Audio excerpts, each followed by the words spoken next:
கலைஞர் சொல்லியிருக்கார் பலமுறை, எல்லாரும் ஏவினாதான் வேலை செய்வாங்க, ஆனா நான் ஏவாமலையே வேலையை செஞ்சு முடிக்கிறவர் திரு ஏவாவேல் அவர்கள்னு கலைஞர் அவங்க சொல்லியிருக்கிறாங்க. அது மட்டும் இல்ல, கலைஞர் சொல்லியிருக்கிறாங்க, எதிலும் வல்லவர் வேலு. ஏவாவேலுன்னா எதிலும் வல்லவர் வேலு. நம்முடைய தலைவர் சொல்லியிருக்கிறாங்க, எப்போதும் வல்லவர் வேலு. நான் சொல்லியிருக்கிறேன், எதிலும் எப்போதும் வல்லவர் அண்ணன் திரு வேலு அவர்கள் உங்களுடைய வேட்பாளர். எந்த காரியத்தை எடுத்தாலும் அதை சரியா கச்சிதமா செய்து முடிக்கக்கூடியவர் அண்ணன் வேலு அவர்கள்.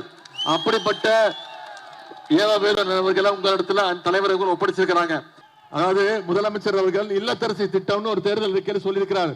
அதனால நம்ம தேர்தல் அறிக்கையே எப்பொழுதுமே சொல்லுவாங்க, மக்கள் சொல்லுவாங்க இந்த தேர்தலுடைய ஹீரோன்னு. ஆனா இந்த முறை ஹீரோ மட்டும் இல்ல, இந்த தேர்தலுடைய ஹீரோயினும் நம்முடைய தேர்தல் அறிக்கை தான். இன்னைக்கு நம்முடைய தலைவர் என்ன சொல்றாரு, வீட்டில் இருக்கக்கூடிய பெண்கள் அதிக வேலை செய்யக்கூடாது அப்படின்னு அவங்களுக்கு 8000 ரூபாய் கூப்பன் கொடுத்துருக்கோம். இந்த 8000 ரூபாய் கூப்பன்ல உங்களுக்கு தேவையான ஃப்ரிட்ஜோ, மிக்சியோ, டிவியோ, ஏசியோ, எந்த மின்சார பொருட்களையோ நீங்க போய் வாங்கிக்கலாம். நாம இவ்வளவு வளர்ச்சி திட்டங்களை செஞ்சிருக்கிறோம், இவ்வளவு வாக்குறுதிகளை கொடுத்திருக்கிறோம், நிறைவேற்றி காட்டிருக்கிறோம். மீண்டும் ஆட்சிக்கு வந்தா இதையெல்லாம் செய்வோம்னு சொல்லியிருக்கிறோம். ஆனா எதிர்கட்சி தலைவர் திரு எடப்பாடி பழனிசாமி அவர்கள் என்ன பண்ணிட்டு இருக்கிறாரு, இன்னைக்கு மீண்டும் பாஜகவோட அடிமையாகி தமிழ்நாட்டுக்குள்ள திரு மோடி அவர்களையும் அமித்ஷா அவர்களையும் எப்படியாவது பிஜேபியை தமிழ்நாட்டுக்குள்ள கூட்டிட்டு வரணும்னு வேலை பார்த்துட்டு இருக்கிறார்.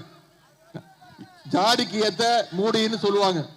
இன்னைக்கு எடப்பாடி பழனிசாமி தான் மோடிக்கு ஏத்த ஒரு அடிமை எடப்பாடி பழனிசாமியா மாறி இருக்கிறார். நான் அடிக்கடி சொல்லியிருக்கிறேன், நகைச்சுவா சொல்லியிருக்கிறேன், முரட்டு பக்தர்கள் பார்த்திருக்கிறோம், முரட்டு தொண்டர்கள் கேள்விப்பட்டிருக்கிறோம். இன்னைக்கு எடப்பாடி பழனிசாமி தான் இந்தியாவிலேயே ஒரு நம்பர் 1 முரட்டு அடிமையா, மோடியோடைய அடிமையாக இன்னைக்கு எடப்பாடி பழனிசாமி இருக்கிறார். அவருக்கு சரியான பாடத்தை கத்துக் கொடுக்கணும். நம்ம தலைவர் சொன்ன மாதிரி இன்னைக்கு தமிழ்நாடு, இந்த தேர்தல் தமிழ்நாடு வெர்சஸ் டெல்லி தேர்தல்.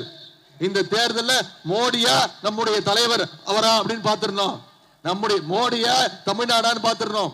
நம்முடைய உரிமைகளை மீண்டும் மீட்டெடுக்க கொடுக்கணும். தமிழ்நாடு என்னைக்கும் டெல்லிக்கு அவுட் ஆஃப் கண்ட்ரோல் தான் அப்படிங்கறத இந்த தேர்தல் மூலம் நீங்க நிரூபிப்பீங்களா?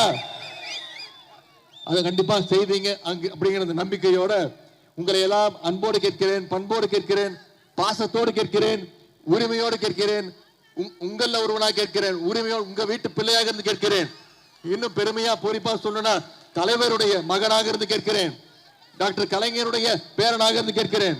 நம்முடைய வெற்றி சின்னம் உதயசூரியன் எல்லா இடத்துலயும் உதிச்சாக வேணும்.